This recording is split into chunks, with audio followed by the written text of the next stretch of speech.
Hello বন্ধুরা, আমরা গিয়েছিলাম ২ রাত ৩ দিনের জন্য সুন্দরবন ট্যুর প্যাকেজে।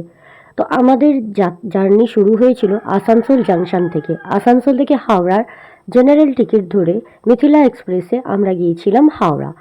যারা এইভাবে জার্নি করতে চাও না, তারা চেষ্টা করবে একদিন আগে যে কোনো ট্রেন ধরে হাওড়া চলে যাবে বা শিয়ালদা চলে যাবে, সেখানে হোটেল নিয়ে থাকতে পারো এবং সেখান থেকে ক্যানিংয়ের জন্য ট্রেন ধরতে পারো। ট্রেনের জেনারেল বগির অবস্থা দেখতেই পাচ্ছ। আমাদের যাত্রাটি খুবই আরামদায়ক ছিল না, কিন্তু ব্যয় সাপেক্ষ ছিল। হাই গাইস, আসানসোল থেকে হাওড়া এই জাস্ট ঢুকলাম ছটার মধ্যে। এবার বালিগঞ্জ যাব, এখান থেকে বাস ধরে বালিগঞ্জ যাব। বাস ধরে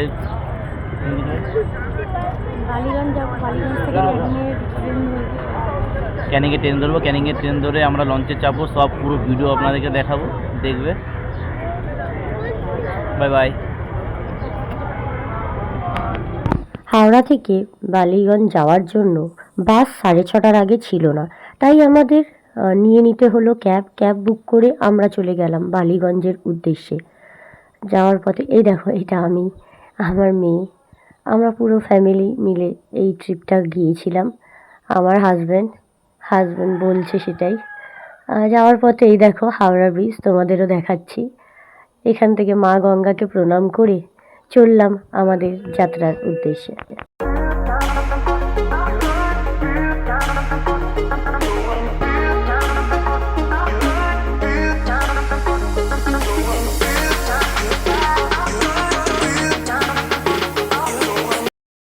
পৌঁছে গেলাম বালিগঞ্জ স্টেশন।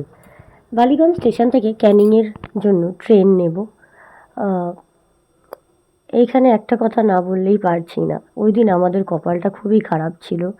ট্রেনের লাইন শিয়ালদা থেকে বন্ধ ছিল, অন্যান্য রুটের ট্রেনগুলো চলছিল, জানি না কেন শিয়ালদার ট্রেনটা বন্ধ ছিল। তো অনেকক্ষণ স্টেশনে অপেক্ষা করার পর ট্রেন পেলাম। এই যে ট্রেনে চেপেছি, মানে কি বলবো, এত লেট ছিল ট্রেন যে আগের ট্রেনগুলো না পেয়ে সবাই যে বগিগুলোতে চেপেছিল পুরো ফুল হয়ে গেছিলো।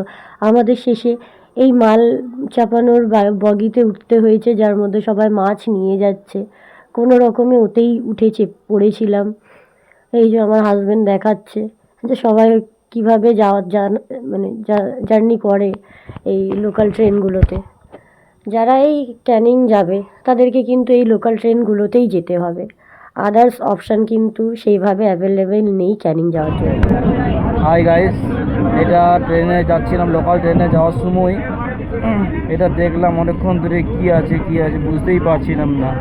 তারপর দাদাকে জিজ্ঞেস করলাম, দাদা এটা কী আছে? দাদা বললো এটা সোনা খোঁজার ডুবুরি। এই যে এই দাদা আছে, সোনা খোঁজার ডুবুরি। দাদা কী আছে এটা? সোনা খোঁজা ডুবুরি, গয়না হারিয়ে যায় পুকুর ঘাটে, আমরা খুঁজে দেই। হ্যাঁ, এটা কোন জায়গায়? আপনি বাড়ি কোথায় আপনার? বাড়ি মৎস্যগন্ধপুরে। হ্যাঁ, এখন কোন জায়গায় যাচ্ছেন? ট্রেনিংয়ে যাচ্ছি। ক্যানিংয়ে যাচ্ছে দাদা। তো দেখতেই পেলে এই দাদার সাথে দেখা হয়েছিল লোকাল ট্রেনে ক্যানিং যাওয়ার পথে। তো ফাইনালি আমরা চলে এলাম ক্যানিং স্টেশনে, অটো স্ট্যান্ডের কাছে, যেখানে দাদা আমাদের জন্য ওয়েট করছিল টোটোগুলো নিয়ে। আমাদের যে গ্রুপটা যাবে যে ফেরিঘাটে, টোটো ছাড়া হলো। এবং বলে রাখি যে এই মানে ক্যানিং থেকে এই ফেরিঘাটের যাওয়ার পথটা কিন্তু অনেকটাই, প্রায় 45 মিনিট।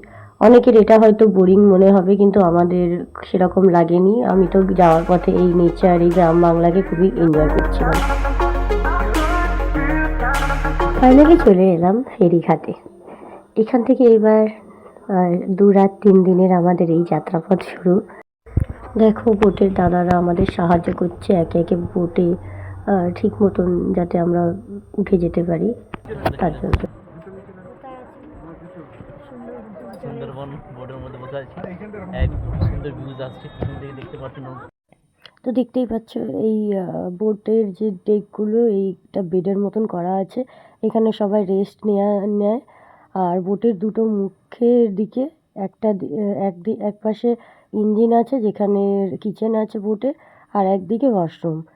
যাকগে পরবর্তী ভিডিওগুলোতে আমরা মানে সমস্ত ডিটেলস দেখাবো, কোথায় ঘুরলাম, কি কি খাওয়া দাওয়া হলো। তাহলে আজকের মতন এইটুকুই, বাই বাই।